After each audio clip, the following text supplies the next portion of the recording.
The lawyer cleared his throat for the third time, but my mother didn't hear him. She was already smiling, counting money that wasn't hers yet. I watched her from the back row, hands folded, pulse steady. This was the moment she thought she'd won.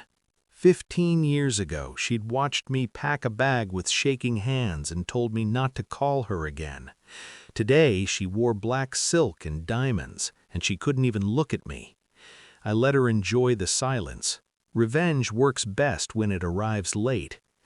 I was 13 when my parents decided I was a mistake they could finally erase. One argument, one lie they chose to believe. No screaming, no apology.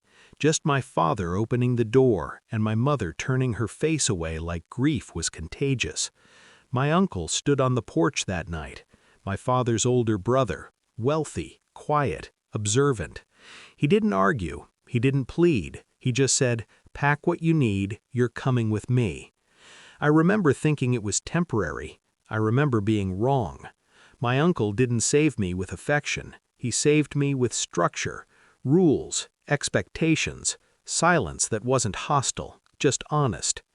He never asked me what happened, he watched instead, how I flinched at raised voices, how I double-checked every permission, how I never asked for anything.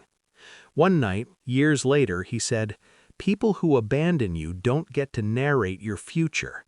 That was the closest he came to calling my parents what they were. I trusted him because he never pretended to love me. He proved it.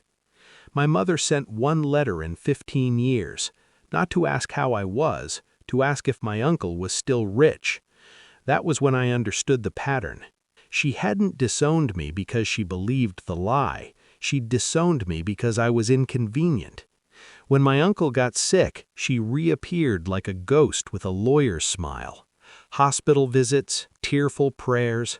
She never once asked him how he felt, only how things were arranged.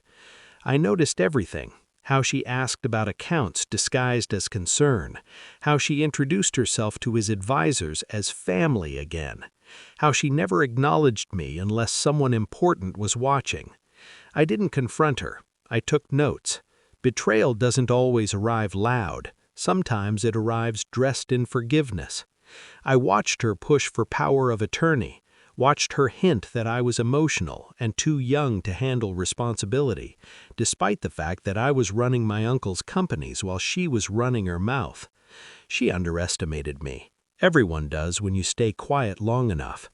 I didn't react. I prepared. I sat with lawyers my uncle trusted, accountants who spoke in numbers sharp enough to cut. We reviewed wills, trusts, conditions, clauses. My uncle let me handle it. Not because he was weak, because he knew exactly who she was. "Make it clean," he told me. "Make it final." So I did. I ensured every asset was protected, every account sealed behind requirements she could never meet. I documented her attempts to manipulate, recorded her calls, archived her messages. I didn't need revenge fueled by rage. I needed proof. By the time my uncle passed, everything was already decided. The will was airtight. The trap was elegant. Now we were back in the present, the reading. My mother leaned forward as the lawyer opened the folder. Her fingers trembled, not with grief, but anticipation. He began with donations, foundations, endowments. She smiled tighter with every line, waiting for her name like a punchline. Then the lawyer paused. He looked at me. I stood. "I'd like to clarify one thing," I said, calm, polite. My mother finally turned toward me, annoyance flashing across her face. "This will includes conditions," I continued, "conditions my uncle asked me to enforce." Her smile faltered. The lawyer read my uncle's words aloud. "To my sister, you abandoned responsibility once. I see no reason to reward the habit." Her breath caught. People shifted in their seats. "Any claim to my estate requires proof of guardianship, financial contribution, or emotional support to the child you disowned." Silence fell heavy. I stepped forward, voice steady. "She has none." My mother laughed, too loud, too fast. "This is absurd," she snapped. "I'm his sister." I met her eyes for the first time in years. "No," I said softly, "you're someone who came back when money smelled close." The lawyer swallowed hard as he turned the page. "All assets pass to my nephew, sole executor, sole heir." Her face drained of color. She lunged verbally, accusations, lies, tears on cue. I didn't interrupt. When she finished, I spoke one final sentence.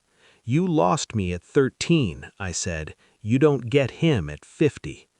The lawyer closed the folder. Final. Security escorted her out when she started screaming, not for me, for the money she'd already spent in her head. I didn't feel triumph. I felt release. Justice isn't loud. It doesn't need witnesses. It just needs timing.